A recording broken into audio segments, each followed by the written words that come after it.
Hello friends, कैसे हो आप सब। आई होप कि आप लोग अच्छे होंगे। तो दोस्तों, आज का आपका जो टॉपिक है वो है समाज। हाँ फ्रेंड्स, क्योंकि एग्ज़ाम में अभी जो प्री का जो 10th और 12th लोग का जो एग्ज़ाम हो रहा है, जो स्टूडेंट हैं 10th और 12th में, तो अभी मैं खुद एग्ज़ाम मतलब मैं दे के आई, तो उसमें समाज पूछा था हिंदी के पेपर में। ये पूछा था उसमें कि जैसे आपको समास बताना था, उसमें 4 ऑप्शन करके दिया था, तो उसमें आपको बताना था कि इसमें कौन सा समास है। ठीक है, तो एग्ज़ाम में देख के आई हूँ, जैसे मुझसे उसमें पूछा था घनश्याम में कौन सा समास है, तो उसमें आपको 4 ऑप्शन दे के उसमें समास का नाम लिख दिया था कि बहुब्रीहि समास है, कि कर्मधारय समास है, कि अव्ययी भाव समास है। तो उसमें आपको, अगर आपको पता होगा तो आप उसमें सही आंसर करके आओगे, और जिसको नहीं पता है वो गलत ही करके आ जाएंगे। तो फ्रेंड्स, चलिए हम आज समझते हैं कि समास को हमें एग्ज़ाम में जैसे आता है तो हमें वहाँ कैसे पकड़ना है कि कौन सा इसमें कौन सा समास है। तो ओके फ्रेंड्स, चलिए हम अपना टॉपिक स्टार्ट करते हैं। तो यहाँ पे देखिए, मेरे मतलब जो 12th वाले हैं ख़ास तौर पे वो समझे कि उनका जो पेपर है, जिस मतलब पेपर में जो पूछता है, पेपर में सिर्फ 3 ही अधिकतर आते हैं, जैसे कि अव्ययी भाव समास, कर्मधारय समास और बहुब्रीहि समास। यही तीनों से ही आपसे पूछा जाएगा एग्ज़ाम में। लेकिन वहाँ आपको पकड़ना होगा कि कौन से, मतलब इस जैसे आपको घनश्याम दे दिया, ठीक है, जैसे आपको मालूम है मैंने बहुत एग्जाम्पल लिखे, जैसे निर्दोष दे दिया, यथाविधि दे दिया, प्रत्यक्षतम दे दिया, तो आपको कैसे आप ये समझोगे कि इसमें कौन सा समास है। हाँ, आपको ऐसे मानो बहुत से ऑप्शन आ गए और उसमें आपको बस ऊपर ऐसे लिखता है कि मतलब बताइए कि इसमें कर्मधारय समास कौन सा है, बहुब्रीहि समास कौन सा है, और इसमें अव्ययी भाव समास कौन सा है। तो इसमें आपको पकड़ना होगा, बताना होगा, लेकिन तब आप उसे सही करके आओगे, तब उसे पकड़ पाओगे जब आपको टेक्निक पता होगी, है ना, जब आपको ट्रिक पता होगी कि हाँ इसमें ये समास है, लेकिन है तो कैसे है। तो यहाँ मैं आपको यही बताऊंगी कि आपको कैसे वहाँ पे पकड़ना है कि कौन कुछ भी वहाँ पे दे सकता है, कोई भी शब्द दे सकता है, कि मतलब वहाँ पे कोई भी शब्द आ सकता है, लेकिन वहाँ आपको किसी भी शब्द में ये बताना है कि इसमें है कौन सा समास। ठीक है, लेकिन अधिकतर मान के चलो 12 वाले यहाँ पे 3 ही समास के बारे में पूछेगा, बहुब्रीहि, कर्म और अव्ययी भाव समास। ठीक है, यही 3 से ही पूछेगा, लेकिन आपको हम बताना होगा कि है कौन सा। ठीक है, तो यहाँ चलिए हम स्टार्ट करते हैं। मैंने यहाँ पे बहुत ही सीमित शब्दों में लिखा है इसकी परिभाषा, मैंने छाट के मैं लिखी हूँ, इसलिए क्योंकि हमेशा वैसे भी आप बुक में पढ़ते हो इसका डिफिनेशन, मतलब इसकी परिभाषा आप बुक में भी पढ़ते हो, आपको बहुत से टीचर पढ़ाए भी होंगे, इनफैक्ट आप खुद ही पढ़े हो। ठीक है, लेकिन हम पढ़ने के बाद, जैसे कि अब देखो, हम बुक में जो चीज़ें पढ़ते हैं वो अधिकतर कम समझ में आती है ना, लेकिन अगर कोई सामने वाला एक्सप्लेन करता है, जैसे हमारे टीचर लोग हमें समझाते हैं, तो थोड़ा बहुत समझ में आता है कि हाँ, मतलब वो अपने भाषा शैली में हमें समझाते हैं तो समझ में आ जाता है। ठीक है, लेकिन हम जो बुक में पढ़ते हैं उसमें घुमा फिरा के आंसर देता है, डायरेक्ट तो आपको देगा नहीं, है ना। तो वहाँ पे अधिकतर आपने पढ़ा होगा बुक में भी, और आपके टीचर भी पढ़ाए होंगे स्कूल कॉलेज में, तो आपने पढ़ा होगा इसकी परिभाषा। बट यहाँ पे देखिए, यहाँ पे मैंने बहुत सीमित शब्दों में यहाँ तीनों का मैंने डिफिनेशन परिभाषा लिखा है, ताकि मैं यहाँ पे शॉर्ट में लिखने का मकसद ये था, ताकि मैं आपको मतलब अपनी भाषा शैली में आपको समझा सकूँ। आप जानते हो कि अगर आपके जो एग्ज़ाम आप देते हो, हिंदी का हो, चाहे वो समाज शास्त्र का हो या फिर नागरिक शास्त्र, किसी का भी अगर आप एग्ज़ाम देते हो, जैसे उसमें ऐसे आपको लिखने के लिए आता है ना, तो जैसे इसमें लेटर भी लिखने को आता है, आर्टिकल आते हैं, तो उसमें ये लिख दिया जाता है कि आप अपनी भाषा शैली में लिखो, है ना, अपनी भाषा शैली में लिखो, ताकि जो सामने वाला राइटर है, जो लेखक है, वो आपका मत क्या है, आप उसके प्रति अपना विचार क्या देना चाहते हो, वो जानना चाहता है। इसीलिए एग्जाम में ऐसे दे देता है कि आप अपनी भाषा शैली में, आपको बहुत से टॉपिक दे दी जाएंगी और उसमें ये बोल दिया जाएगा कि आप अपनी भाषा शैली में इस पर निबंध लिखिए। ठीक है फ्रेंड्स, तो यहाँ ठीक ऐसे ही मैंने किया है कि यहाँ पे मैंने अपनी भाषा शैली में यहाँ पे मैंने लिखा है। मैं तो देखो, मैं आपको उसका अर्थ वही बताऊंगी जो बुक में पढ़ने पे आपको समझ में आता है, जो और कोई आपके अन्य टीचर जो है वो आपको पढ़ाते हैं, अर्थ तो वही होगा, बट समझाने का तरीका वो अलग होगा। यहाँ पे इसीलिए मैंने यहाँ पे बहुत ही अपनी भाषा शैली मैंने यहाँ पे इसका डिफिनेशन लिखा है। अर्थ तो आपको वही निकलेगा जो बुक में पढ़ते हो निकलता है। ठीक है, तो यहाँ पे मैंने अपनी भाषा शैली में लिखा है, और लेकिन अर्थ उसका वही है। ऐसा नहीं कि लिख दिया है तो उसका अर्थ भी बदल गया होगा, नहीं। जानते हो कि शब्द आप जैसे इंग्लिश में कहीं भी, मतलब बहुत सारे वर्ड मीनिंग होते हैं ना, तो उसमें एक शब्द का जैसे 3 4 अर्थ होता है, उसकी जो मीनिंग होती है वो 3-4 होते हैं। अर्थ तो मतलब शब्द तो एक ही होता है लेकिन उसके अर्थ अलग अलग होते हैं। मतलब उसके अर्थ मेरा कहने का मतलब ये है कि जैसे आपको एक वर्ड इंग्लिश में मिला और उसके आप उसे सर्च करते हो तो पता चलता है कि इसके अनेक मीनिंग है, मतलब इसके बहुत सारे अर्थ हैं। तो ठीक है, यहाँ पे मैं आपको बता रही हूँ कि अव्ययी भाव समास यानी कि कर्मधारय समास और बहुब्रीहि समास। ठीक है, तो यहाँ पे यही बात है कि यहाँ पे समझना है कि इसकी परिभाषा, फिर उसके बाद मैं आपको एग्जाम्पल के जरिए बताऊंगी कि आपको कैसे पकड़ना है एग्जाम में कि किस में कौन सा समास है। ठीक है, तो फ्रेंड्स देखिए, सबसे पहले लिखा है कि अव्ययी भाव समास। तो यहाँ पे अव्ययी भाव समास क्या है ना। अब आपको ये समझ में आएगा। देखिए कुछ भी हार्ड नहीं है, बहुत सिंपल है।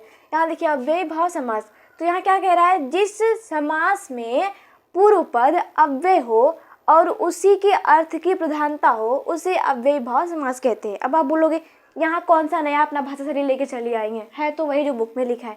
हाँ है वही, लेकिन थोड़ा बहुत तो बुक से मैच करेगा ही भाई, क्योंकि अर्थ तो आपको वही जानना है जो बुक में दिया है ना। लेकिन समझाने का तरीका थोड़ा यहाँ अलग है। अब यहाँ लिखा क्या है, यहाँ पे वही लिखा है जो बुक में लिखा है, लेकिन मैं आपको वो वैसे समझाऊंगी जैसे आपको बुक में समझ में नहीं आता है। ठीक है, तो यहाँ पे क्या कह रहा है कि जिस समास में पूर्व पद अव्यय हो और उसी के अर्थ की प्रधानता हो उसे अव्ययी भाव समास कहते हैं। कैसे कहते हैं, कैसे पकड़ोगे, मैं आपको बताऊंगी आगे। वहाँ मैंने एग्जाम्पल इसीलिए लिखा ताकि मैं आपको एग्जाम्पल के माध्यम से समझा सकूँ। ठीक है, यहाँ कह रहा है कर्मधारय समास। अब ये कर्मधारय समास क्या है, यहाँ कह रहा है कि यह तत्पुरुष समास का एक उपभेद है जिसका पूर्व पद विशेषण और उत्तर पद विशेष होता है। इसमें उत्तर पद के अर्थ की प्रधानता होती है। ठीक है, यहाँ पे और इसमें क्या अंतर है आपको बता रही हूँ, पहले इसे पढ़ लेती हूँ। तीसरा क्या है, ये कह रहा है कि बहुब्रीहि समास, यानी कि जब दोनों समस्त पद में से किसी भी पद के अर्थ की प्रधानता नहीं होती वरन ये किसी अन्य पद के विशेषण के रूप में प्रयुक्त होते हैं तो उसे बहुब्रीहि समास कहते हैं। आपको नहीं समझ में आया होगा, है ना, तो फिर से बता देती हूँ। देखो अब इन दोनों में अंतर क्या है वो पकड़ो। जिस समास में पूर्व पद अव्यय हो, खेला यहीं पे है पूर्व पद में। देखो जिस समास में, कोई भी समास हो सकता है, कह रहा है जिस समास में मतलब किसी भी समास में पूर्व पद मतलब जो पहले का शब्द होता है, जैसे पूर्व पद ना, ये कह रहा है कि जिस समास में पूर्व पद मतलब पहले का पद, अर्थात जैसे यहाँ पे लिखा है अनुदिनम, तो यहाँ पे अनु क्या होगा, ये जो अनु है ये अनु पूर्व पद हो गया, मतलब पहले का पद। ठीक है, ये जो इतना वर्ड है, मतलब जो इतना शब्द है अनु, इसको बोलेंगे पूर्व पद। ठीक है, बाकी ये बाद का पद हो जाएगा। लेकिन पहले यहाँ समझो, जिस समास में, कोई भी समास हो सकता है, जिस समास में पूर्व पद, यही है पूर्व पद अव्यय हो, और अव्यय मतलब जिसके अर्थ की प्रधानता हो, बताती हूँ, अव्यय हो और उसी के अर्थ की प्रधानता हो, मतलब ये पूर्व पद अव्यय है और यहाँ पे अनु, इसी अनु शब्द पढ़ोगे तो अनु का अर्थ आपको निकल के आएगा। ठीक है, अनुदिनम, यहाँ पे कह रहा है अनुदिनम, मतलब यहाँ अनु का मतलब जानते हो क्या होता है, अनु मतलब होता है पश्चात। ठीक है, तो यहाँ पे पहले ही शब्द का अर्थ निकल रहा है पश्चात, तो यहाँ क्या हो जाएगा, दिनम मतलब दिन के पश्चात, मतलब दिन के पश्चात। ठीक है, तो यहाँ पे क्या हुआ, पहले ही पद का मतलब पहले ही शब्द का ये पूर्व पद हुआ, मतलब पहले का जो अर्थ है इसी को बोलोगे, यानी कि जो पहले का शब्द है, सबसे पहले जो शब्द है उसी को आप बोलोगे पूर्व पद, और पहले शब्द का जो अर्थ निकलेगा उसी को आप बोलोगे क्या, उसी को। यहाँ कह रहा है ना कि अव्यय हो और उसी के अर्थ की प्रधानता हो, मतलब इसी शब्द की आप पहला ही पद पढ़ रहे हो तो इसी शब्द को आप बोलोगे पूर्व पद, यानी पहले का जो शब्द होगा उसे बोलोगे पूर्व पद, और उसके बाद इसी पहले शब्द की जो अर्थ निकलेगा इसी पहले शब्द का जो अर्थ निकलेगा वही प्रधान होगा। ठीक है, कहने का मतलब है वही प्रधान होगा। जैसे अनुदिनम है ना, तो अगर आप इसका अर्थ निकालोगे अनुदिनम का तो हो जाएगा दिन के पश्चात, तो अनु मतलब हो गया पश्चात और दिन मतलब दिन, जो दिन है आप जानते ही हो। ठीक है, तो यहाँ ये हुआ कि पूर्व पद अव्यय हो और उसी के अर्थ की प्रधानता हो, मतलब यहाँ पे जो अनु शब्द है ये पूर्व पद है और इसी शब्द का अगर आप अर्थ निकालोगे तो पूर्व मतलब यहाँ निकल जाएगा, अनु मतलब हो जाएगा पश्चात। तो अब पूरा पढ़ो, अनुदिनम मतलब दिन के पश्चात। तो इसी के पद की क्या है, इसी यहाँ कह रहा है कि अव्यय हो और उसी के अर्थ की प्रधानता हो, मतलब यहाँ इसी के पद की प्रधानता है। अगर आप बोलना चाहते हो कि दिन के पश्चात, आप किसी से भी वार्तालाप कर रहे हो, आप कहना चाहते हो कि दिन के पश्चात, तो वहाँ आपको कैसे बोलना पड़ेगा, तो आपको यहाँ बोलना पड़ेगा ना कि अनुदिनम। मतलब अगर आप अनु नहीं लगाओगे तो पश्चात कह ही नहीं पाओगे, बस दिनम हो जाएगा, है ना। लेकिन आप कहना चाहते हो किसी सामने वाले से कि दिन के पश्चात,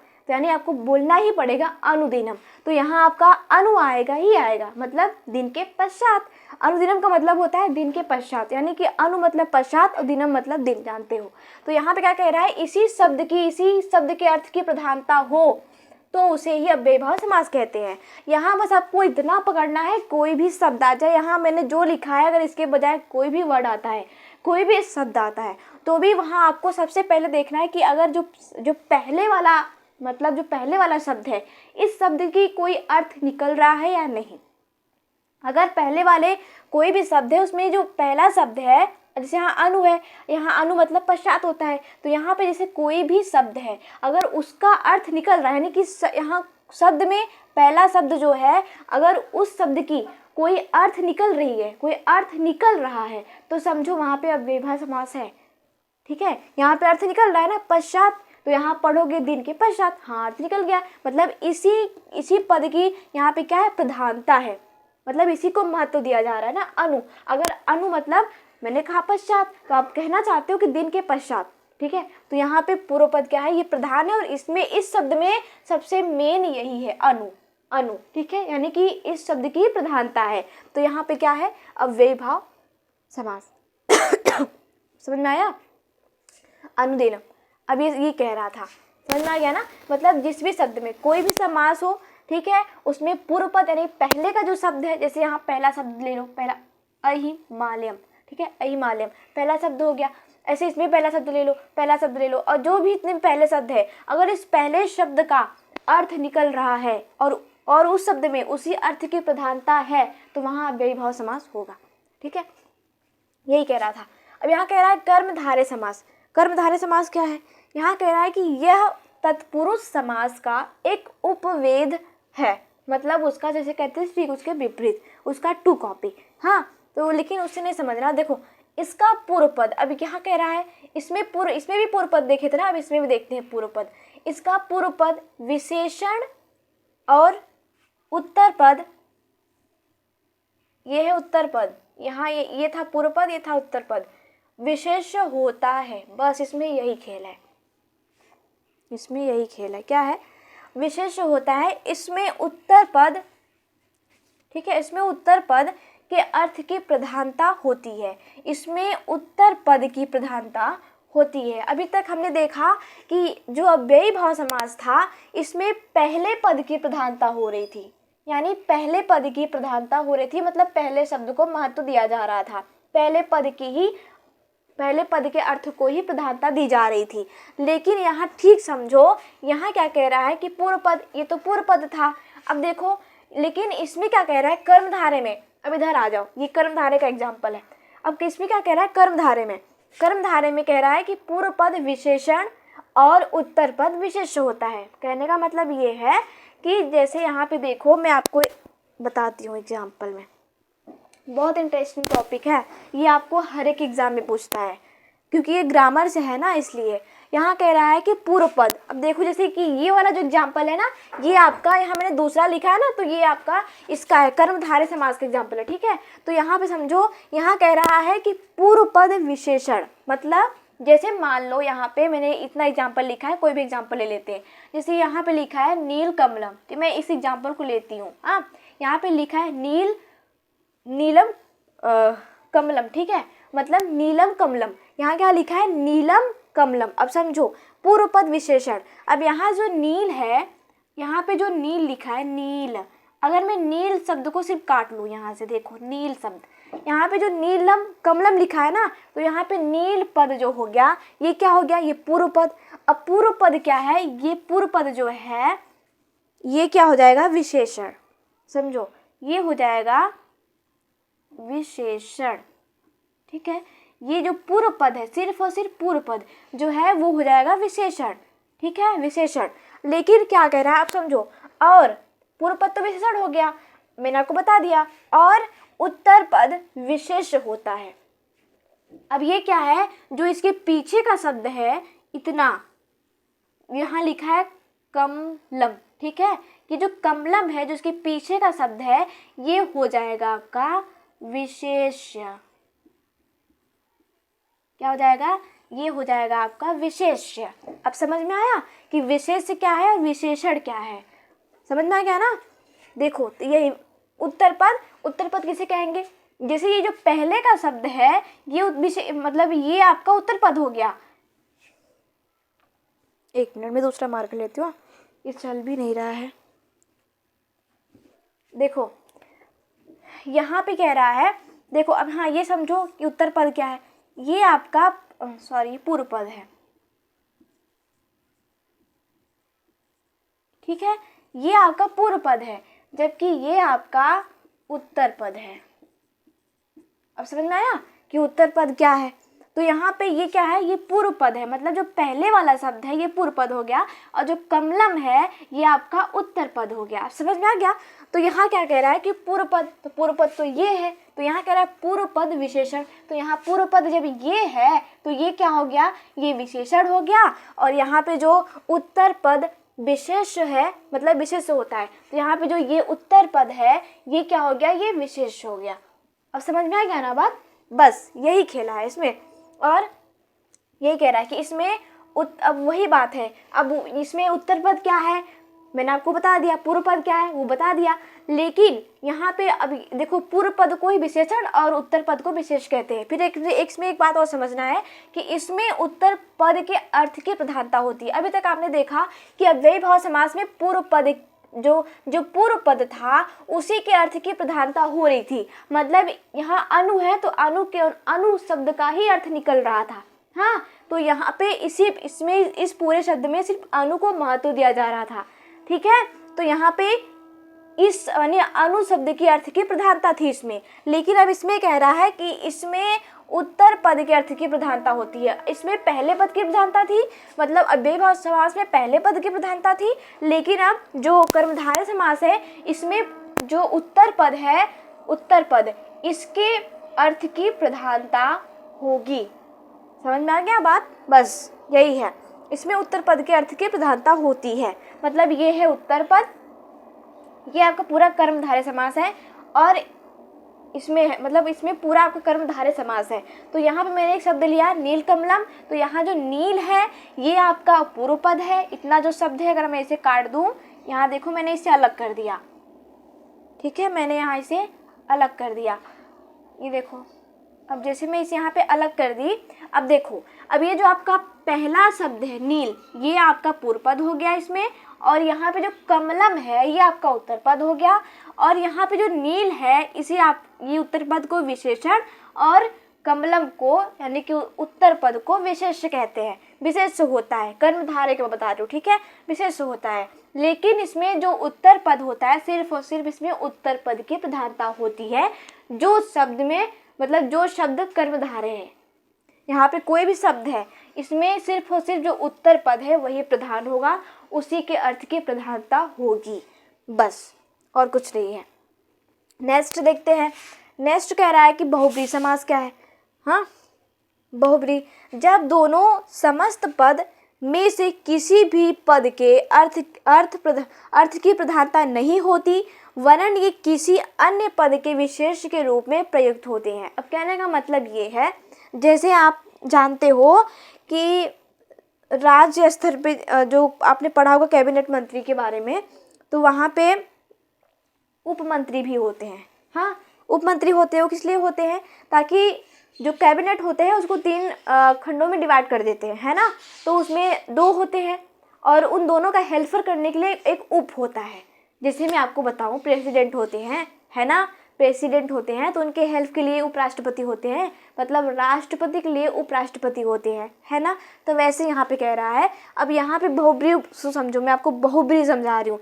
जब दोनों समस्त पदों में से, मतलब दोनों मतलब जब ये और ये, जब दोनों समस्त पदों में से किसी भी पद के, अब समझो, अब यहाँ पे एग्जाम्पल आते हैं इस पे। अब देखो ये जो तीसरा वाला है, यहाँ मैंने नंबर डाला है 1 2 3, तो ये जो तीसरा है, ये पूरा जो एग्जाम्पल है ना, ये पूरा मैंने बहुब्रीहि समास का लिखा है। तो यहाँ पे क्या कह रहा है कि जब दोनों पदों में से, अर्थात जब ये पद और ये पद, मतलब जो उत्तर पद और जो पूर्व पद और जो उत्तर पद, जब इन दोनों पदों में से, मतलब यही दोनों पदों में से किसी भी पद के अर्थ की प्रधानता नहीं होती।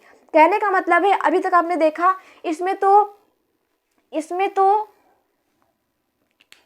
चल ही नहीं रहा है।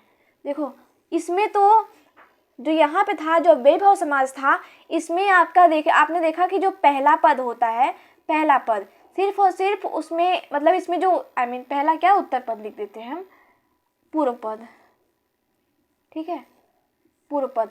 देखो इसमें जो पूर्व पद है, अभी तक देखा है इसमें आपने कि पूर्व पद की प्रधानता थी, लेकिन जब इसमें आया कर्मधारय में, तो कर्मधारय में देखा आपने कि इसमें पूर्व पद यानी कि इसमें उत्तर पद की प्रधानता थी, दूसरे में उत्तर पद की प्रधानता थी। लेकिन अब तीसरा जो बता रही हूं मैं, जो बहुब्रीहि समास का एग्जाम्पल है, इसमें देखते हैं, इसमें जो है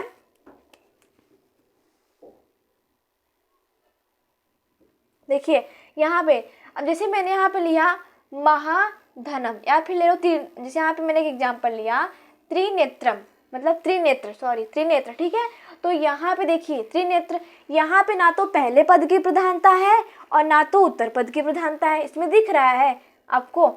आप जैसे मानो कि अगर आपने ले भी लिया त्रि, तो त्रि से आप क्या समझोगे, त्रि से कोई अर्थ निकल रहा है, त्रि नहीं निकल रहा है ना। अब जब आप यहाँ नेत्र लगाओगे तब जाके समझ में आएगा कि हाँ त्रिनेत्र। तो यहाँ पे क्या है, ना तो यहाँ पे उत्तर पद की प्रधानता हो रही है, यानी जो पहला शब्द है ना तो उसकी प्रधानता समझ में आ रही है, उसका अर्थ समझ में आ रहा है, ना तो जो नेत्र है ना तो उसका जो प्रधानता है ना तो उसकी कोई प्रधानता नजर आ रही है, ठीक है। तो यहाँ पे कैसे बताऊं, देखो अगर आप सिर्फ और सिर्फ त्रि लिखते हो तो कोई प्रधानता निकली, मतलब त्रि शब्द का कोई अर्थ निकला, नहीं निकला। अगर आप नेत्र भी लिखते हो तो नेत्र मतलब ये समझो कि आँख, इसका भी कोई अर्थ निकला नहीं। हाँ आँख है, बस आप यही बोलोगे आँख है, लेकिन इसका कोई अर्थ निकल रहा है, नहीं निकल रहा है। तो कहने का मतलब ये है, ना तो इसमें पहले पद की प्रधानता है और ना ही इसमें उत्तर पद की प्रधानता है। तो फिर आप कैसे समझोगे। तो यहाँ पे यही कह रहा है कि जब दोनों समस्त पदों में से ना तो उत्तर पद, ना तो पूर्व पद, ना तो उत्तर पद, मतलब जब दोनों समस्त पदों में से किसी भी पद के अर्थ की प्रधानता नहीं होती, तो यहाँ पे ठीक वही है, ना तो उत्तर पद की प्रधानता नजर आ रही है, ना तो पूर्व पद की प्रधानता नजर आ रही है, ना तो उत्तर पद की प्रधानता नजर आ रही है। तो फिर अब क्या करेंगे, तो यहाँ पे है ना, ये देखिए, ये किसी अन्य पद के विशेष के रूप में प्रयुक्त होते हैं। अर्थात जैसे यहाँ पे लिखा है त्रिनेत्र, तो त्रिनेत्र किसका होता है, भगवान शंकर का। तो इशारा दिया जा रहा है कि त्रिनेत्र मतलब जिसके 3 आंखें हो, 3 नेत्र हो। तो यहाँ पे बस यही बात है, समझो। यहाँ कह रहा है ना कि जब दोनों समस्त पदों में से, ना तो उत्तर ना तो पूर्व, जब दोनों समस्त पदों में से किसी भी पद के अर्थ की प्रधानता नहीं होती, वहाँ पे किसी भी अर्थ की प्रधानता नहीं है, तो यहाँ पे वरन ये किसी अन्य पद के विशेषण के रूप में प्रयुक्त होते हैं। मतलब अगर हमें किसी का भी विशेषण व्यक्त करना है, विशेषता बतानी है, तो हम उसको इशारा करके बताएंगे। जैसे मैं जो बोलना है कि जिसकी 3 आंखें हों, तो क्या कहोगे, अगर आपने वहाँ पे बोल दिया त्रिनेत्र, तो इसका मतलब क्या हुआ, जिसकी 3 आंखें हो। तो यहाँ पे मैं बताने के लिए इशारा कर रही हूँ कि जिसकी मतलब जिसकी 3 आंखें हो, त्रिनेत्र। तो यहाँ पे यही मतलब है कि मतलब ये किसी अन्य पद के विशेषण के रूप में प्रयुक्त होते हैं। त्रिनेत्र क्या है, जिसका 3 आंखें होती है। यहाँ पे विशेषता भी प्रकट हो रही है ना, कि जिसकी 3 आंखें हैं, विशेषता है ना उसकी, जिसकी 3 आंखें हैं। यहाँ पे 2 काम हो रहा है, एक तो विशेषता भी बताई जा रही है जिसकी 3 आंखें हो, दूसरा इशारा भी हो जा रहा है जिसकी 3 आंखें हों, वो व्यक्ति जिसका 3 आंखें हों, ठीक है। तो यहाँ पे अगर किसी का, अगर मतलब किसी को बताना है, किसी की विशेषता बतानी है, तो यहाँ पे आप बहुब्रीहि समास का प्रयोग कर सकते हो। तो यहाँ पे बस यही है। अब मैं आपको बताती हूँ कि आपको एग्जाम में कैसे लिखना है। ठीक है, एग्जाम में आप कैसे पकड़ोगे, जैसे आ गया ऐसा शब्द,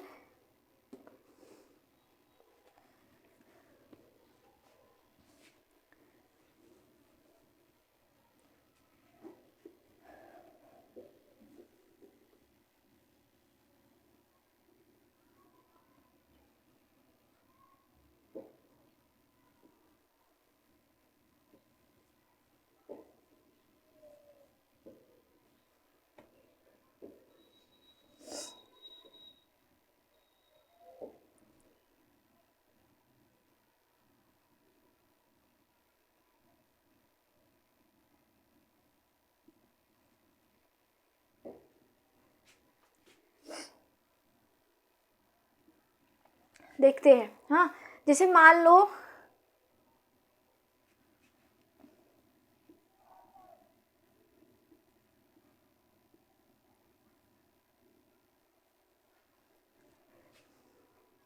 ठीक है फ्रेंड्स, तो यहाँ पे मैंने कुछ एग्जाम्पल लिखे हैं। जैसे एग्ज़ाम में ऐसे ही पूछता है, आपको वहाँ पे ऐसे लिख देगा और वहाँ पूछेगा कि वहाँ पे लिखने के बाद ऐसे ऐसे बहुत से एग्जाम्पल, आपको 4 एग्जाम्पल लिख दिया जाएगा एग्जाम में, और वहाँ पे ऊपर लिख दिया जाएगा इसमें कौन सा समास है। तो यहाँ पे वैसे ही मैंने कुछ शब्द लिए हैं, कुछ वर्ड लिया है जिसको हम समझते हैं। अब आप ये बताओ, इसमें आप कैसे बताओगे, आप कैसे पकड़ोगे कि इसमें कौन सा समास है। अभी तक मैंने आपको ये समझाया कि अव्ययी भाव समास किसे कहते हैं, और कर्मधारय समास किसे कहते हैं, और बहुब्रीहि समास किसे कहते हैं। अभी मैंने आपको सिर्फ समझाया है, लेकिन अभी आपको पकड़ने का मैं ट्रिक बता रही हूँ। अब देखो, अब जो समझ गए हैं वो तो बता लेंगे कि हाँ इसमें ये वाला समास है। ठीक है, तो जैसे यहाँ पे लिखा है अनुदिनम, ठीक है, आप समझो, यहाँ पे लिखा है अनुदिनम, तो यहाँ पे अनु, जैसे कि देखो, अब जैसे लिखा है अनुदिनम, तो आपको सबसे पहले जैसे कोई भी शब्द आ गया तो सबसे पहले आपको पढ़ना है। जैसे अब पढ़ना है, यहाँ पे लिखा है अनुदिनम। अब आपको ये समझना है कि इसमें जो पहला शब्द है अनु, क्या इस शब्द की कोई अर्थ निकल रही है, और अगर निकल भी रहा है तो क्या उस पूरे शब्द में उसी अर्थ की प्रधानता है, ऐसे समझना है। अगर यहाँ पे जैसे अनु लिखा है तो अनु शब्द का जैसे हाँ अर्थ निकल रहा है पश्चात, तो यहाँ पश्चात, तो यहाँ पे अब आप पढ़ो पूरा, अनुदिनम मतलब दिन के पश्चात। तो इस पूरे शब्द में खेल किसका है, पश्चात का। अगर आप सिर्फ और सिर्फ दिन लेते तो क्या आपको समझ में आता, दिन दिन कहने को समझ में आ रहा है, नहीं। तो अगर आप पश्चात बोल रहे हो तो समझ में आ रहा है कि दिन के पश्चात, है ना। तो यहाँ पे क्या है, तो यहाँ पे जब आपने अनु शब्द जो है इसका अर्थ निकल रहा है और उसके अर्थ की प्रधानता पूरे शब्द में इसी के अर्थ की प्रधानता नजर आ रही है, तो यहाँ पे आप बोलोगे यहाँ पे कौन सा समास है, अव्ययी भाव समास। ठीक है, अव्ययी भाव समास आपको ऐसे बोलना है, किसमें अव्ययी भाव समास है। अब फिर देखो, जैसे आ गया प्रत्यर्थनम, ठीक है, प्रत्यर्थनम यहाँ दे दिया प्रत्यर्थम, तो आपको कैसे समझना है कि इसमें क्या है। प्रत्यर्थम मतलब जैसे अब यहाँ हो गया प्रत्यर्थम, तो यहाँ पे आपको देखना है जो प्रत्यय लिखा है उसका कोई अर्थ निकल रहा है, उसका कोई अर्थ निकल रहा है। यहाँ पे जो लिखा है प्रत्यर्थम, तो यहाँ पे जो पहला शब्द है, पहले आपको ऐसे देखना है कि जो पहला शब्द है प्रत्यय, तो इसका कोई अर्थ निकल रहा है, हाँ निकल रहा है। प्रत्यय मतलब प्रत्येक, प्रत्यय मतलब प्रत्येक, मतलब यहाँ पे सबकी बात की जा रही है। प्रत्येक मतलब जैसे बहुत से व्यक्ति हैं तो वहाँ पे आपको बताना है कि प्रत्येक के लिए ये काम करना है, तो मतलब प्रत्येक मतलब सबके लिए ये काम करना है, मतलब सब में एक एक के लिए काम करना है, प्रत्येक। तो यहाँ पे प्रत्यय मतलब प्रत्यर्थम, यहाँ प्रत्यर्थम लिखा है ना, तो पहला शब्द आपको देखना है, अगर पहले शब्द का अर्थ निकल रहा है, हाँ निकल रहा है, प्रत्यय मतलब प्रत्येक, ठीक है, और अर्थम, तो यहाँ पे आपको जब पहला शब्द का अर्थ पता चल गया कि प्रत्यय मतलब प्रत्येक, तो यहाँ पे अब आप पूरा पढ़ोगे प्रत्यर्थम मतलब प्रत्यर्थम, ठीक है। तो जब आप पूरा पढ़ोगे तो यहाँ पे आपको ऐसा पता चलेगा कि मतलब प्रत्येक अर्थ, मतलब प्रत्येक अर्थ, प्रत्यर्थम मतलब प्रत्येक अर्थ, इसका जो ये जो शब्द है प्रत्यर्थम मतलब प्रत्येक अर्थ, ठीक है। तो यहाँ पे जो प्रत्येक है इसका जो प्रत्यय है इसके शब्द की इसी शब्द की मतलब इसी शब्द का अर्थ पता चल गया आपको, और इसमें उसी अर्थ की मतलब इस पूरे शब्द में उसी अर्थ की प्रधानता है। तो यहाँ पे आप कहोगे इसमें भी क्या है, अव्ययी भाव समास है, आपको ऐसे पकड़ना है, ठीक है। फिर नेक्स्ट है, जैसे यहाँ पे दिया है निर्जनम, निर्जनम मतलब जन के बिना, निर्जनम, तो यहाँ निर्जनम मतलब नी मतलब बिना यहाँ हो गया, और जन्म मतलब निर्जनम मतलब जन के बिना, ठीक है। तो यहाँ पे आपको कोई भी शब्द हो तो सबसे पहले आपको क्या करना है, अगर आप देखो, ठीक है, यहाँ पे दिया है निर्जनम, तो जैसे यहाँ पे निर्जनम हो गया तो मतलब जहाँ पे जनों का अभाव हो, मतलब बिना जन के। तो यहाँ पे जो नी है समझो, जो सिर्फ और सिर्फ यहाँ पे जो नी शब्द है, अगर पहले ही शब्द का आपको अर्थ पता चल जा रहा है और इस पूरे शब्द में अगर इसी शब्द की अर्थ की प्रधानता पूरे शब्द में है तो यहाँ पे आपको अव्ययीभाव समास कर देना है, ठीक है, लिख देना है। तो मतलब नी मतलब निर्जनम, जहाँ जन का अभाव हो, जहाँ लोगों का अभाव हो। तो अगर हम जन्म बस बोलते तो क्या इससे कोई पता चल रहा है कुछ, नहीं ना, बस जन्म मतलब जन मतलब लोग। लेकिन जब हम नी लगा दे रहे हैं शब्द में तो यहाँ पे एक सेंटेंस बन जा रहा है, इसका एक अर्थ निकल जा रहा है कि निर्जनम मतलब जहाँ जन ना हो, जनों का अभाव, है ना। तो यहाँ पे सिर्फ और सिर्फ खेला है शब्द में पूरा, इसी शब्द में पूरा खेला नी का है, इतना समझो। यहाँ पे सीनियर बस नी है, नी, अगर नी ना हो तो इस शब्द का कोई अर्थ नहीं होगा। फिर यहाँ पे कह रहा है उपगंडनम, उपगंडनम क्या है, उपगंडनम मतलब उपगंडनम मतलब गंगा के जैसे गंगा हो गया, यहाँ पे समझो जैसे गंगा हो गया, उपगंडनम मतलब गंगा के समीप, उपगंडनम, उपगंडनम मतलब उप, अगर यहाँ पे उप नहीं लिखती तो गंडनम मतलब सिर्फ गंगा भर आप पढ़ते, लेकिन जब मैंने उप लगा दिया तो यहाँ पे कुछ अर्थ निकल गया है ना, यहाँ पे कुछ अर्थ निकल गया।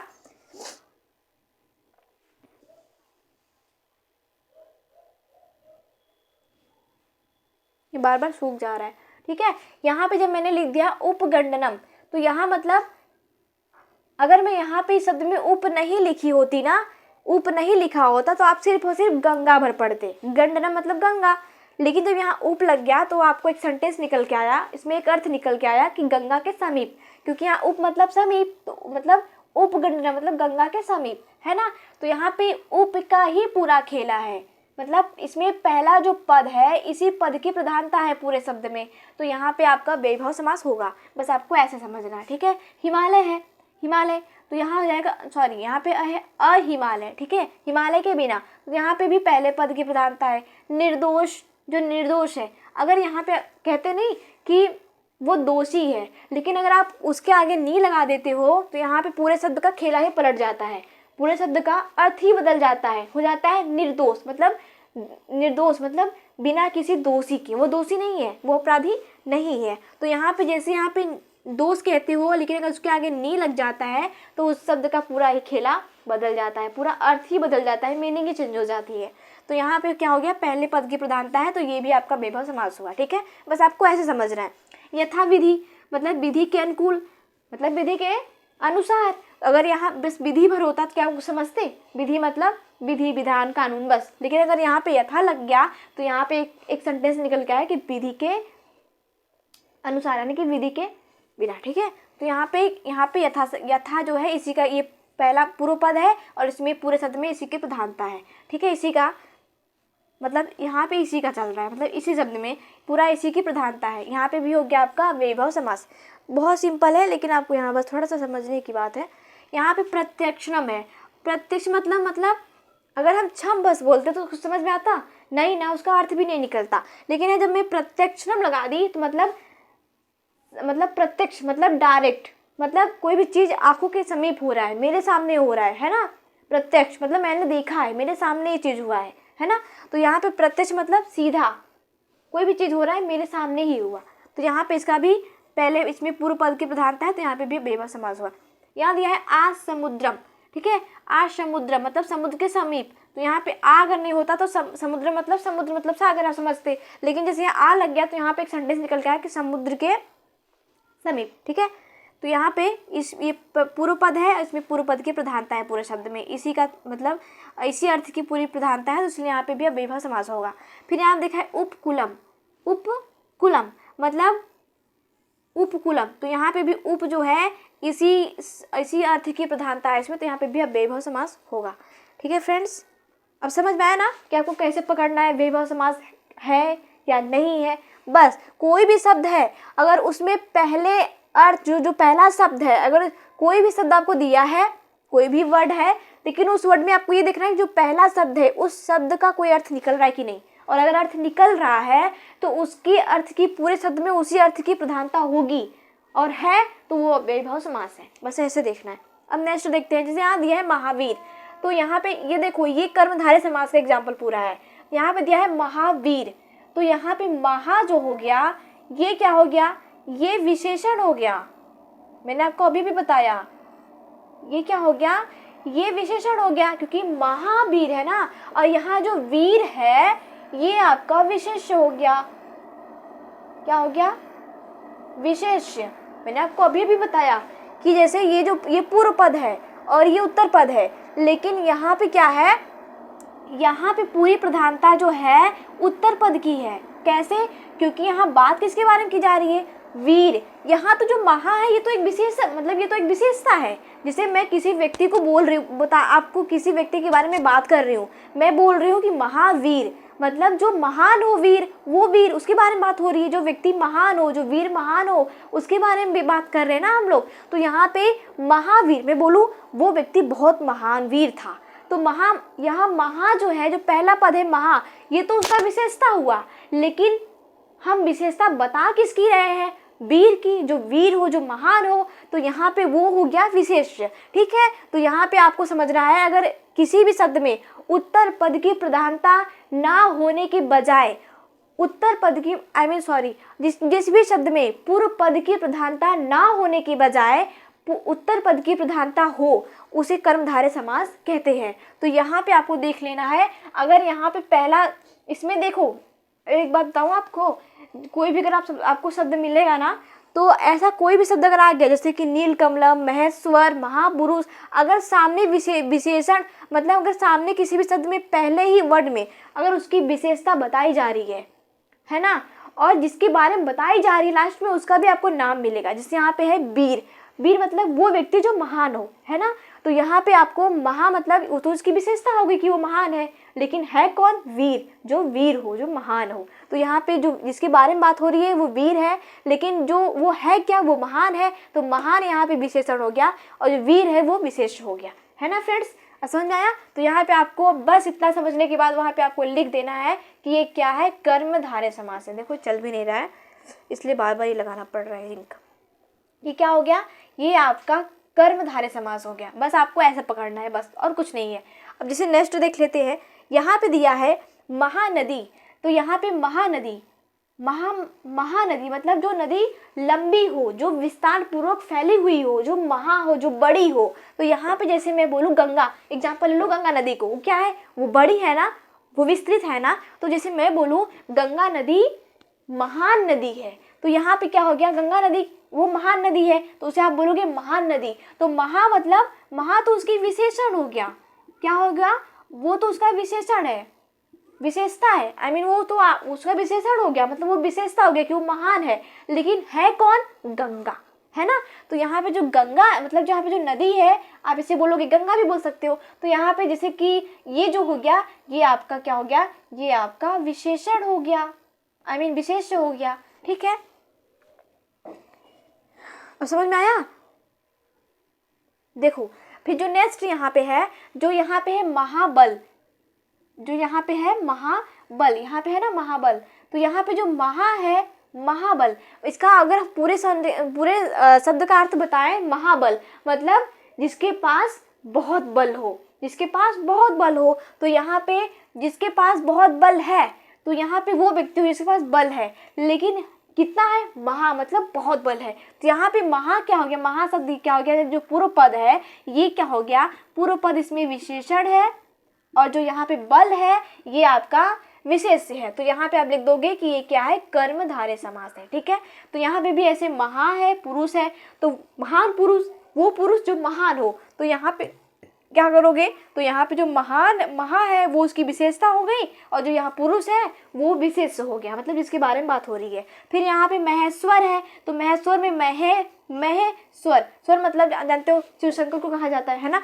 तो यहाँ पे क्या कहा जा रहा है, महेश्वर मतलब महेश्वर, तो इसमें भी क्या है, पूर्व पद क्या है, महेश्वर है वो। तो यहाँ पे उनका जो ये विशेषण हो गया मह, और स्वर मतलब जिसके बारे में बात हो रही है वो क्या हो गया, यानी कि इसमें जो उत्तर पद यानी जो पूर्व पद है वो विशेषण है, और जो इसमें उत्तर पद है, जो पूर्व पद है वो विशेषण हो गया, जो उत्तर पद है वो विशेष हो गया। ठीक है, लेकिन एक बात इसमें और समझ लो, देखो पूर्व पद उसे कहते हैं जब हम जिसकी विशेषता बता रहे हैं, पूर्व पद हो गया, जो विशेषता है वो पूर्व पद हो गया, लेकिन जिसकी विशेषता बताई जा रही है वो आपका विशेष होगा, यानी कि उत्तर पद। ठीक है, यहाँ पे नील कमलम है, तो जो कमल नीला हो, नील कमलम जो कमल नीला हो, तो नीला यहाँ पे जो नीला है ये इसकी विशेषता है कि कमल क्या है, नीला है, तो यहाँ पे इसकी विशेषता हो गई। और जो कमल है वो जानते हो कमल है वो क्या हो गया, ये उत्तर पद है, कमल क्या हो गया, उत्तर पद है, तो ये इसमें विशेष हो गया, मतलब बात उसके बारे में की जा रही है ना। तो यहाँ पे कर्मधारय समास हो गया। इसमें सब में इसमें जैसे यहाँ देखो पीताम्बर है ना, यहाँ पे पीताम्बर है, ठीक है, मिट गया था। तो यहाँ पे जिसका पीताम्बर मतलब जिसका पीला हो अंबर, ठीक है। तो यहाँ पे जैसे कि मैं बताऊँ गजानन है ना, तो यहाँ पे जो पीला हो गया ये तो विशेषता हो गया कि पीला है, लेकिन है कौन, अंबर, मतलब जैसे जिसके बारे में बात की जा रही है। तो यहाँ पे ये जो पूर्व पद है, ये पूर्व पद जो है ये विशेषण हो गया, लेकिन जो उत्तर पद है इसमें ये क्या हो गया, उत्तर पद जो है वो आपका विशिष्ट हो गया, मतलब जिसके बारे में बात की जा रही है। हमेशा कॉन्सेप्ट में ये बैठा के चलना कि जिसके बारे में बात होगी वो विशेष होगा, वो उत्तर पद होगा, लेकिन जो विशेषता होगा, मतलब जो विशेष होगा वो क्या होगा, वो पूर्व पद होगा। तो इसमें पूर्व पद की प्रधानता नहीं होती है, इसमें उत्तर पद की प्रधानता होती है, मतलब जिसके बारे में बात की जाती है ना। तो यहाँ पे इस पूरे शब्द में इसमें विशेषता क्या है, इसमें उत्तर पद प्रधान है, मतलब उत्तर पद मेन है। अंबर अगर यही नहीं होता तो आप कैसे बोलते कि पीला है कौन, मान लो पीला बोल भी देते तो कैसे बोलते, कौन है पीला, अंबर। भाई अंबर, इसमें अंबर इसमें उत्तर पद क्या है, प्रधान अंबर है। अगर आप पीला वैसे बोल भी देते तो कोई महत्व तो नहीं था, बस पीला क्या है, पीला कुछ पता नहीं, ठीक है। यहाँ पे क्या है, श्वेतांबर मतलब जिसका सफेद हो अंबर, ठीक है, जैसे श्वेतांबर। तो यहाँ पे क्या हो गया, यहाँ पे जो श्वेत है ये मतलब सफेद, यहाँ पे ये विशेषता है कि हाँ वो कैसा कलर है, मतलब वो कैसा है, वो श्वेत है मतलब सफेद है, ठीक है। जो यहाँ तांबर क्या हो गया, ये आपका मतलब उत्तर पद है, तो ये आपका हो गया विशेष, ठीक है। तो यहाँ पे है विद्या धनम, मतलब जो धन विद्या से प्राप्त की गई हो, विद्या धनम। तो यहाँ पे विशेषता क्या है कि विद्या मतलब विद्या से प्राप्त किया गया है, तो यहाँ पे विद्या आपका विशेषण हो गया, और ये जो धनम है ये आपका उत्तर पद हो गया। इसमें उत्तर पद धनम मतलब धन, जो धन हम विद्या से प्राप्त किए हैं, तो प्राप्त कैसे किए हैं, विद्या से, ये विशेषता हो गया कि हम विद्या से प्राप्त किए हैं, लेकिन क्या प्राप्त किए हैं, धन, तो ये विशेष हो गया उत्तर पद, ठीक है। तो यहाँ मेन ये हो गया। अब यहाँ देखो चंद्रमुखम मतलब जिसका मुख चंद्रा के समान हो। तो यहाँ पे हम पर्यायवाची नहीं पढ़ा रहे हैं, ऐसा मत समझना कि हम उसका अर्थ निकालने लगो, ठीक है। तो यहाँ पे मैं आपको ये समास पढ़ा रही हूँ, ठीक है। तो समास में भी कुछ ऐसे आपको कुछ ऐसा मैच कर रहा है, जैसे आप बोलोगे ना शब्द विलोम होता है जो पर्यायवाची होता है, वो भी ठीक ऐसे ही होता है। यहाँ देखो जैसे यहाँ चंद्रमुखम हो गया, तो जिसका मुख चंद्रमा के समान हो, ठीक है। तो यहाँ चंद्र क्या है, वो विशेषता है कि हाँ उसका मुख चंद्रमा के जैसा है, ठीक है, लेकिन है किसका, मुखम, जिसका भी मुख है। तो यहाँ पे ये कह रहा है कि आपका विशेष हो गया, इसमें भी कर्मधारय समास हो गया, ठीक है। आपको पकड़ना ऐसे बस, अभी इसे समझ लेते हैं। जैसे महात्मा, महाबाहु, त्रिनेत्र, महाधनम, निर्धनम, वीणापानी, ठीक है, पीताम्बर और यशोधनम, ठीक है। ऐसा धन जो यश से प्राप्त किया गया हो, इसका मतलब होता है ऐसा धन जो यश से प्राप्त किया गया हो। तो यहाँ पे देखो, जैसे यहाँ पे ऐसे शब्द आए हैं जिस शब्द से हम किसी को व्यक्त करते हैं, जैसे हम लोग बोलते हैं ना कि महात्मा गांधी, मतलब गांधी क्या थे, महान थे, है ना। महान थे, तो इसमें ना तो उत्तर पद की प्रधानता है ना तो पूर्व पद की प्रधानता है, यहाँ पे बस महात्मा नजर आ रहा है, महात्मा। तो यहाँ पे ठीक पढ़ो, यहाँ कह रहा है किसी अन्य पद के विशेष, मतलब हम किसी अन्य व्यक्ति के पद की विशेषता बता रहे हैं। मतलब यहाँ पे कह रहा है ना, आप सिंपल से पढ़ो, यहाँ पे किसी अन्य पद के विशेषण के रूप में प्रयुक्त होते हैं। मतलब जब हमें किसी की विशेषता बतानी होती है, किसी के बारे में कुछ व्यक्त करना होता है, उसकी अच्छाइयाँ बुराइयाँ या कुछ भी उसके बारे में बताना होता है, तो हम जो शब्द का प्रयोग करते हैं उसे ही बहुब्रीहि समास कहते हैं। एग्जाम्पल, जैसे यहाँ देखो महात्मा, अब मुझे इसे बोलना है महात्मा गांधी के बारे में, तो मैं बोलूँगी ना, मैं गांधी भर तो बोलूँगी नहीं। अगर गांधी बोलूँगी तो गांधी कोई भी हो सकता है ना, जैसे राहुल गांधी भी हो सकते हैं। लेकिन अगर मैं महात्मा बोलूँ तो वो उनकी विशेषता थी महात्मा गांधी की, तो यहाँ पे महात्मा हो गया बहुब्रीहि समास। कह रहा ना कि हम प्रयोग कर रहे शब्द को किसके लिए, महात्मा गांधी को महान बताने के लिए, है ना। तो यहाँ पे ना तो उत्तर पद की प्रधानता है ना तो पूर्व पद की प्रधानता है, ठीक है। तो यहाँ पे बस यहाँ पे हम ऐसे शब्दों का इस्तेमाल कर रहे हैं जो किसी तीसरे के बारे में इशारा कर रहा है। महात्मा मतलब जो व्यक्ति महान हो, जो व्यक्ति महान हो। वैसे यहाँ महाबाहु, जिसकी भुजाएं, मतलब जो महाबाहु हो, जो बहुत बलवान हो, ठीक है। हम तीसरे के बारे में इशारा कर रहे हैं, यहाँ पे अर्थ ही निकल रहा है। त्रिनेत्र, जिसके पास 3 नेत्र हो, 3 नेत्र वाला, वो जिसके पास 3 नेत्र हो, मैं इशारा करके बता रही हूँ ना। तो यहाँ पे क्या हो गया, तो यहाँ पे बहुब्रीहि समास हो गया। महाधनम, जिसके पास बहुत धन हो, जिसके पास बहुत धन हो, तो यहाँ पे क्या हो गया, विशेषता। मैं यहाँ पे किसी व्यक्ति का अच्छाई बुराई या उसका कंडीशन बताने के लिए मैं इस शब्द का प्रयोग कर रही हूँ, तो यहाँ पे क्या हो गया, बहुब्रीहि समास, है ना। तो यहाँ पे हो गया बहुब्रीहि समास। निर्धनम, तो जो व्यक्ति निर्धन हो, गरीब हो, तो यहाँ पे मैं तीसरे व्यक्ति में किसी भी व्यक्ति का मुझे उसका कंडीशन बताना है, तो मैं उसका कंडीशन बताने के लिए जिस भी शब्द का प्रयोग करूंगी वो बहुब्रीहि समास होगा। एग्जाम्पल के लिए यहाँ पे लिखा है, देखो। अब यहाँ पे जैसे पीताम्बर हो गया, बेड़ा पानी जिसके हाथों में बीड़ा हो, जैसे सरस्वती माँ हो गई। फिर यहाँ पे पीताम्बर जिसका वस्त्र क्या हो, पीला हो।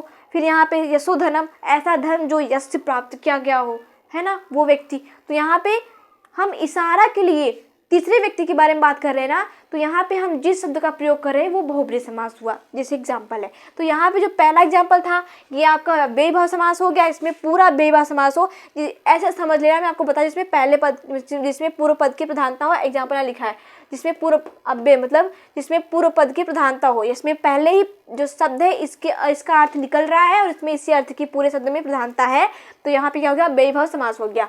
नेक्स्ट जो है ये है कर्मधारय समास। कैसे समझना है आपको, ऐसे जैसे कोई भी शब्द दिया है उसमें आपको, जैसे अगर कोई भी शब्द है उसमें जैसे पीला, नीला, श्वेत या फिर महा या फिर ऐसा अगर कोई शब्द पहले ही आपको नज़र में आ जाता है तो आपको समझना है कि ये पहला शब्द क्या है, विशेषण है। पूर्व पद, ये आपको एग्जाम्पल जैसे मैंने आपको बताया, जैसे पीताम्बर है, कोई भी शब्द आ गया, जैसे पीताम्बर है, पीताम्बर में जो आपको देखना है पहला शब्द, जैसे आपको नीला, पीला, हरा या महा या महान, अगर सबसे पहले शब्द में ऐसे ही शब्द आपको पढ़ने को मिल रहा है, तो यानी कि पूर्व पद आपका विशेषता प्रकट कर रहा है, पूर्व पद, तो वो क्या हो गया, पूर्व पद की इसमें प्रधानता नहीं है, वो सिर्फ विशेषण होगा, वो सिर्फ विशेषता होगा। लेकिन जिसके बारे में बोला जा रहा है वो विशेष होगा, तो इसमें उत्तर पद की प्रधानता है। मतलब जिसके बारे में बोल रहा है इसमें मेन ये है ना, जिसके बारे में अगर मानो कोई प्रोग्राम है, अगर वहाँ पे जिसके लिए प्रोग्राम रखा गया है वो ही व्यक्ति वरना शामिल हो, तो क्या महत्व होगा, कुछ नहीं ना, कुछ भी नहीं। तो यहाँ वैसे ही बताया जा रहा है कि इसमें इस शब्द में मेन कौन है, मेन है यानी कि उत्तर पद, जिसके बारे में बात की जा रही है वो है उत्तर पद, ठीक है। तो यहाँ पे खेला क्या है, उत्तर पद, इसमें उत्तर पद जिसके बारे में बात की जा रही है इसमें प्रधानता उत्तर पद की है, मतलब यहाँ, ठीक है। दूसरे जिसमें जिसके बारे में बात की जा रही है, तो अगर आपको ऐसा कोई वर्ड मिलता है जिसमें पहला शब्द विशेषता प्रकट करता है और उसके बाद का शब्द जो है, उसके बाद का शब्द जो मतलब कोई भी व्यक्ति, किसी का नाम हो गया, कोई भी चीज़ है किसी का नाम हो गया, वो क्या होगा, पहला शब्द विशेषण होगा और दूसरा शब्द विशेष होगा। तो वहाँ पे अगर आपको ऐसा मिलता है कंडीशन, दो विशेषण और विशेष अगर आपको पता चल गया है, पकड़ लोगे, तो वहाँ पे कर्मधारय समास होगा, ठीक। और बाकी तीसरा, जैसे कि मैं ऐसा कोई शब्द यूज करूँ, जैसे आपको ऐसा कोई शब्द आ जाता है, निर्धम, बेड़ा पानी, अरे महाधनम, त्रिनेत्र, महाबाहु, पीताम्बर, अगर ऐसा कोई शब्द आ रहा है तो मतलब तीसरे के बारे में इशारा किया जा रहा है, ठीक है। आपको वहाँ ध्यान से पढ़ोगे तो खुद ही इस शब्द का अर्थ निकल जाएगा। जैसे यशोधनम, मतलब जो धन यश से प्राप्त किया गया हो वो, उसके बारे में बात किया जा रहा है, जिसके पास धन तो है लेकिन यशों से प्राप्त किया गया है, ठीक है।